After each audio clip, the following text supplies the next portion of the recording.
Saudari-saudaraku dimanapun Anda berada, bertemu kembali dengan saya Romo Tino SSCC di dalam catatan peziarah.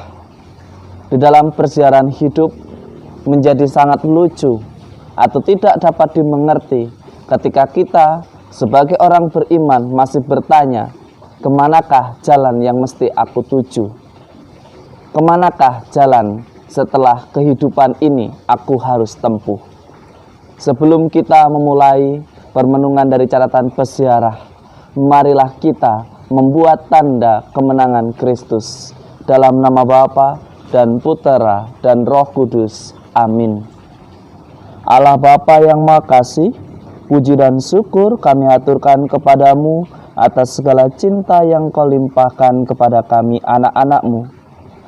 Bantulah kami anak-anak-Mu untuk mengisi lembaran hidup kami pada hari ini dengan sukacita berlimpah dan mencari jalan yang sesuai kehendak-Mu. Demi Kristus pengantara kami. Amin. Saudari-saudaraku dimanapun Anda berada, sekali lagi selamat pagi. Tuhan memberkati kita semua. Di dalam permenungan hari ini kita diajak untuk melihat kembali sejarah keselamatan yang terpenuhi di dalam pribadi Allah Putra, yaitu dalam pribadi Yesus Kristus. Dia yang disalibkan, Dia yang harus menderita dengan memikul salibnya, wafat, namun pada hari ketiga dibangkitkan karena ketaatannya kepada Bapa. Hari ini kita mendengarkan bagaimana Paulus menjelaskan begitu dengan jelas bagaimana sejarah keselamatan itu terjadi. Kalau kita masih bertanya di mana buktinya, silahkan membaca Kisah Para Rasul secara utuh. Di sanalah kita melihat saksi-saksi utama bercerita apa yang menjadi bukti bahwa Yesus telah bangkit. Yesus telah memberikan kekuatan dan mengutus Roh Kudus untuk mendampingi dan menemani kita agar kita tidak tersesat jalannya, tetapi selalu di dalam terang kasih Tuhan. Saudari-saudaraku yang terkasih di dalam Yesus Kristus, Paulus jelas mengatakan kepada kita semua bahwa apa yang dilakukan oleh Yesus, yang dilaksanakan di dalam ketaatannya, ialah untuk menggenapi apa yang telah disampaikan oleh para nabi. Dan ketaatannya itulah yang membuat dia dimuliakan. Ini menjadi ajakan bagi kita untuk belajar taat. Kemana kita mesti melangkah, kemana kita mesti hidup. Bukan hanya sekedar kumpulan kata-kata, tetapi kita beriman ialah melaksanakan dengan mengumpulkan begitu banyak tindakan yang berguna, bermoral, benar, dan tepat. Di dalam Injil hari ini kita pun diingatkan kembali bahwa kita tidak boleh gelisah, kita tidak takut. Kenapa kita mesti takut dan gelisah? Seolah-olah kita seperti orang yang tidak beriman, tidak tahu jalan kemana kita mesti tuju. Seolah-olah kita itu hidup di negara yang tidak memiliki musim tropis, yang biji hanya dilempar saja langsung tumbuh. Bahkan batang singkong yang kita lempar juga sudah langsung bersemi. Saudari-saudaraku yang terkasih di dalam Yesus Kristus, Yesus dengan tegas mengatakan, "Akulah jalan kebenaran dan hidup.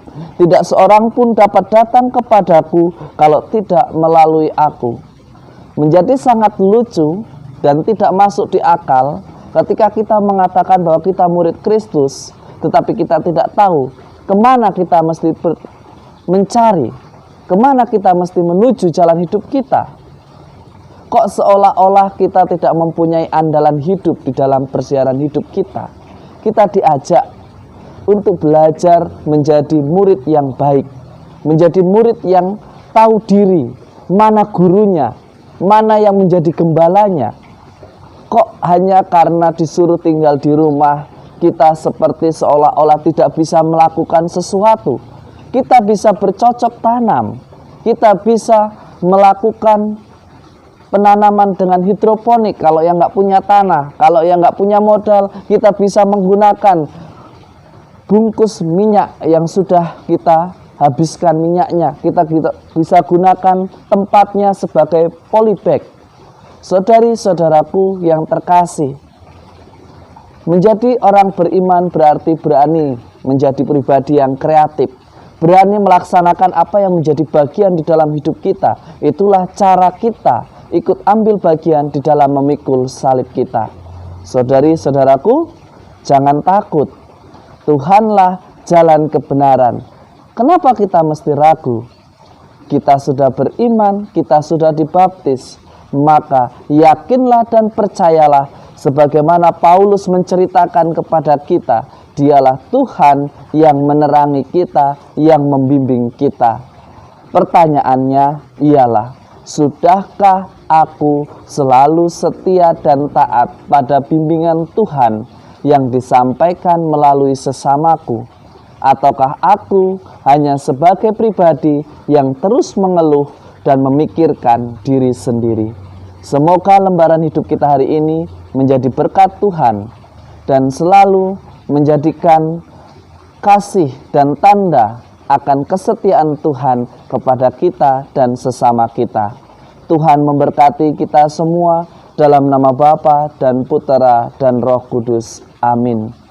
Jangan katakan, aku tidak tahu kemana aku harus pergi. Tetapi bertanyalah, Tuhan, apa yang bisa aku lakukan?